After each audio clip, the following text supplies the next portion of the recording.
ধন্যবাদ আপনাকে। রেকর্ডিং প্রোগ্রেসে আছে, রেকর্ডিংটা হয়েছে, ধন্যবাদ। রেকর্ডিংটা হচ্ছে। তো আমরা যে কাজটা করব সেটা হচ্ছে এই পিআইটা হাতে পাওয়ার পর সেলার মেক শিওর করবেন যে সেলার, আপনি যদি সেলার হয়ে থাকেন তাহলে আপনার পার্ট আপনি সিল সিগনেচার দিয়ে দিবেন, কোম্পানির সিল, কোম্পানির সিগনেচার। আর আপনি যদি বায়ার হন তাহলে মেক শিওর করবেন সেলার ওই পার্টে সিগনেচার করেছে কিনা। আর আপনি যদি বায়ার হয়ে থাকেন তাহলে বায়ারের পার্টে আপনি, সেলার যখন আপনাকে এটা দেবে এইটা আপনি এখানে সিল সিগনেচার করে তারপর হচ্ছে ব্যাংকে জমা দেবেন। ব্যাংকে জমা দেওয়ার পর এখন ব্যাংক যে কাজগুলো করবে সেটা হচ্ছে যে প্রোফর্মা ইনভয়েসে যে ধরনের ফরম্যাট আছে এই ফরম্যাট অনুযায়ী আপনার পিআইটা ওই স্ট্যান্ডার্ডে আছে কিনা, যদি কোথাও কোনো কারেকশনের প্রয়োজন হয় সেটা ব্যাংক আপনাকে পরামর্শ দেবে। তো ডেফিনেটলি যেহেতু আমরা একটা কোর্স করতেছি, সেখানে অবশ্যই আমার সাথে আপনাদের একটা সম্পর্কের যে ব্যাপার থাকবে, যে কোনো প্রয়োজনে একটা প্রোফর্মা ইনভয়েস আদান প্রদানের ক্ষেত্রে প্রাথমিকভাবে আমার সাথে এই বিষয়গুলো আলাপ আলোচনা করে নিতে পারেন।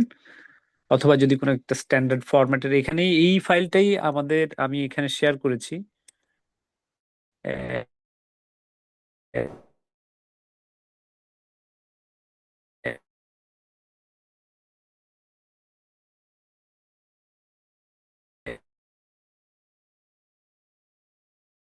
আহ,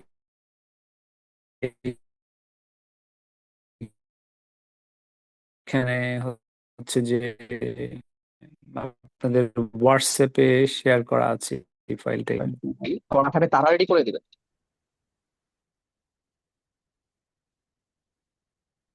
দেবে আপনাদের এই ফরম্যাটটা হচ্ছে রপ্তানিকারক ইমেইলের মাধ্যমে আমদানিকারককে এই ফরম্যাটটা দেবে। এখন প্রশ্ন হচ্ছে যে রপ্তানিকারক যদি আমদানিকারক দেশের আম, হচ্ছে যে ইম্পোর্ট রেগুলেশনস সম্পর্কে মানে হচ্ছে জানার কথা না, কিন্তু রপ্তানিকারক যেটা করবে সেটা হচ্ছে আমদানিকারক যখন কাস্টমস ডিপার্টমেন্ট থেকে পণ্যগুলো খালাস করবে সেখানে তার যে কমপ্লায়েন্স আছে সেই কমপ্লায়েন্স অনুযায়ী তাকে ওই ফরম্যাট সারা পৃথিবী ব্যাপী একই ধরনের, কিন্তু কিছু কিছু ক্ষেত্রে অবশ্যই, যেমন ধরেন প্রোফর্মা ইনভয়েসের মধ্যে প্রোডাক্টের স্পেসিফিকেশন এবং এইচএস কোড যেটা থাকবে সেটা ডেফিনেটলি এই অর্থ বছরে তার কাস্টমস ট্যারিফ শিডিউলে সেই নামে থাকতে হবে।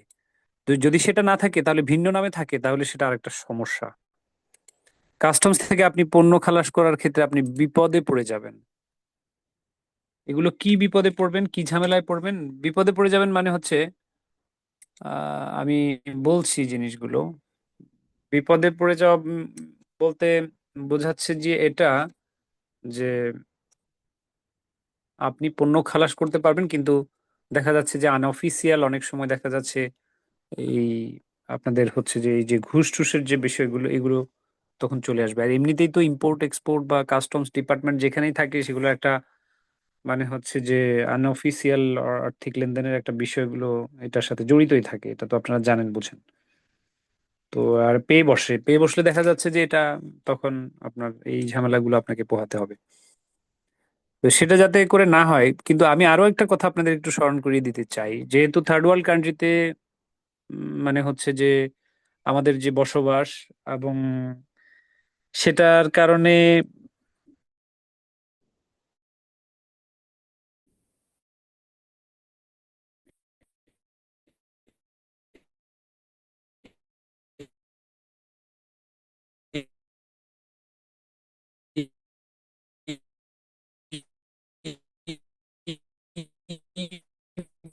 প্রক্রিয়াগুলো আপনার হচ্ছে যে যে এই জিনিসগুলো বন্ধ হচ্ছে আবার খারাপ কিছু হচ্ছে, দুইটাতেই হচ্ছে ওই যে যাতে করে হচ্ছে যে আপনার ওই ওই পথ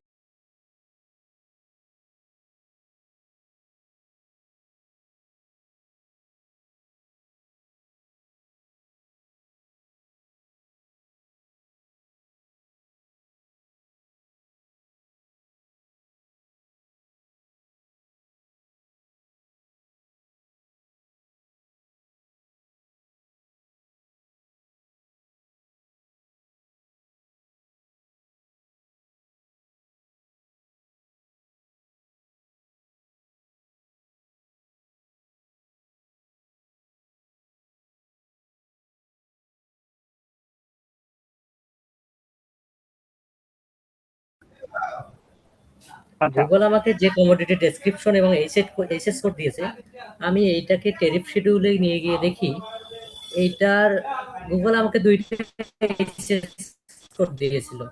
আচ্ছা একটাতে কমোডিটি ডেসক্রিপশন মিলে যায় এবং যে টিটিআই আসে। আমি এই এইচএস কোড নিয়ে আবার এমভিডিএস এ যদি যাই, তখন ওইখানে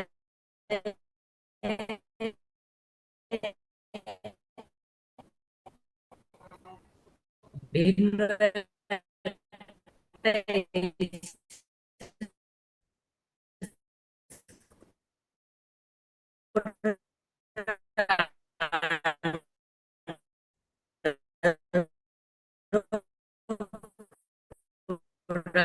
একটা ফালানো যায়, তখন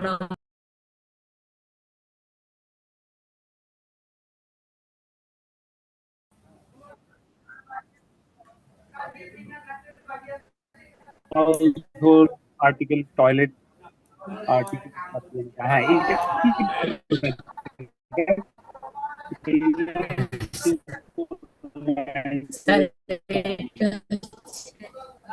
cosmetics organizer sir, plastic product.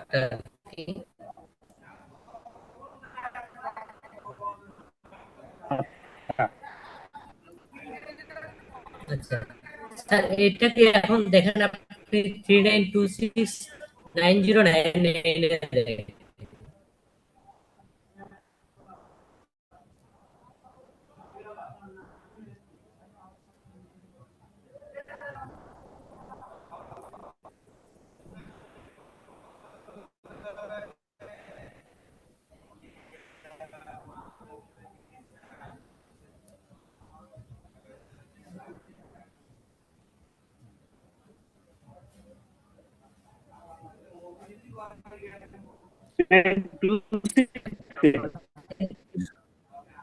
3926, জি স্যার।